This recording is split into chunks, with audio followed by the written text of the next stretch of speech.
This is the Ted Cruz car, I guess. Look at the great. Maybe get closer. Look at all these things.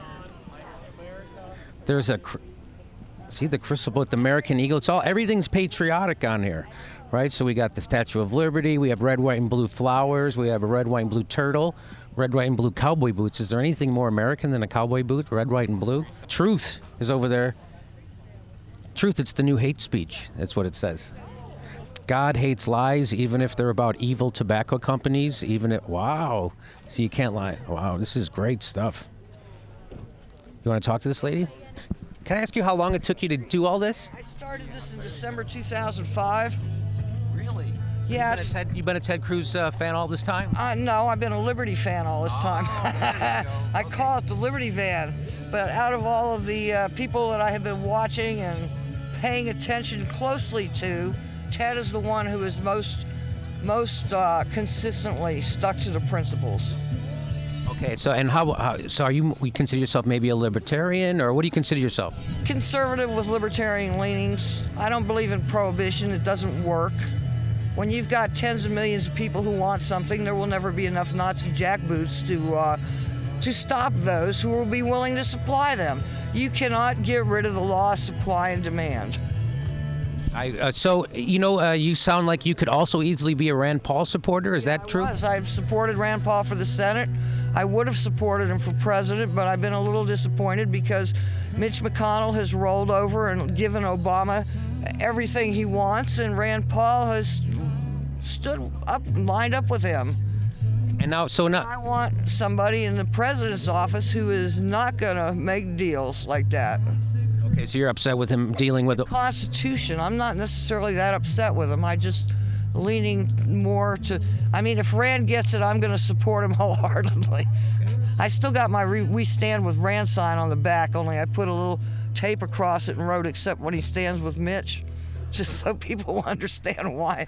It's a Kentucky person. Is that where are you from? Kentucky? Yeah, Edmonton, Kentucky. Oh, okay. And I'm so now, from Kentucky. I helped Rand get in. I had Rand Paul signs all over both my vans when he was running for Senate.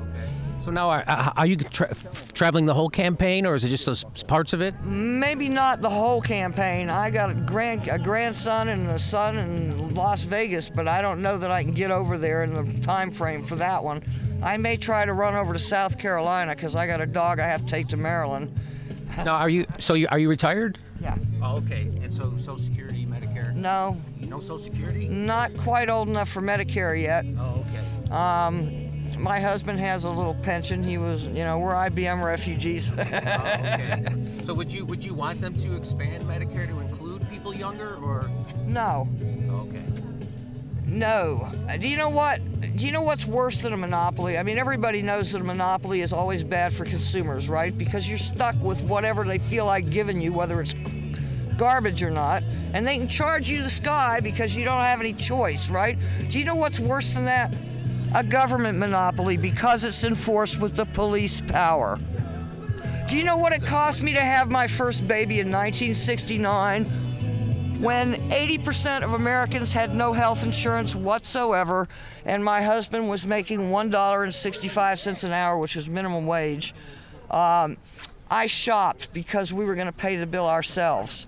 And I asked all my friends about their experiences, and I lived in a little town in North Florida with 35,000 people, and I had 3 hospitals to choose from, a regional, a county, and a university.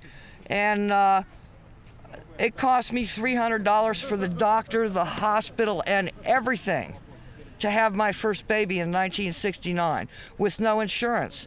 And we sent the hospital $10 a month for a while until we got our income tax refund, which paid off the balance. It was not a problem. I had my 6th baby almost 25 years later in one of the lowest cost areas in the country. We'd moved to South Central Kentucky then, and we had double IBM Blue Cross Blue Shield coverage then because I had been a recent IBM employee. My husband's an IBM retiree.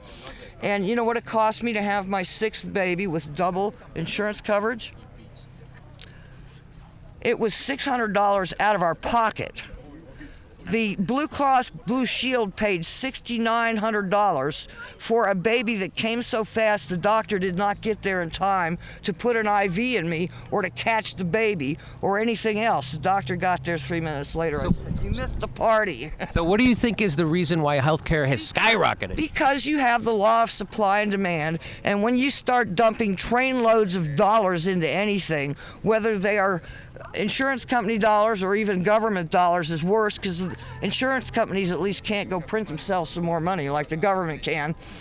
It's a supply and demand thing. When you dump trillions of dollars into stuff, the prices automatically go up because of the law of supply and demand. It's the same reason the buying power of the dollar in your pocket goes down every time.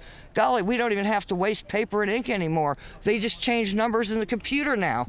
I mean, Okay, this is... do you know that in the Bible, in the book of Amos, it talks about when the king made the ephah smaller, and which was a measure of wheat, and the shekel greater so it would buy less. They knew how to make inflation back in biblical times.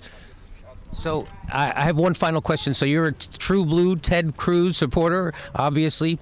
People have criticized him. He gets criticism from all ends, right? Yeah, I mean, they hate him because he doesn't make deals. So I recently read a report that's... Why some of the rest of us love him. So he takes super PAC money. Does any of that bother you? A little? You know what? Somebody has to pay for media somehow.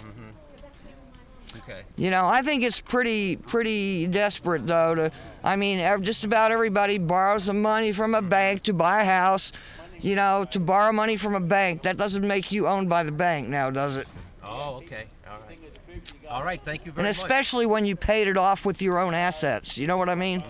Versus government money. There's no government money here, by the way. Nobody's paying me anything to do anything. I'm a ticked-off grandma from Kentucky. Hey, can you give me your full name? Linda Farley. Linda, pleasure to meet you. Did I give you a card? Sure, go ahead.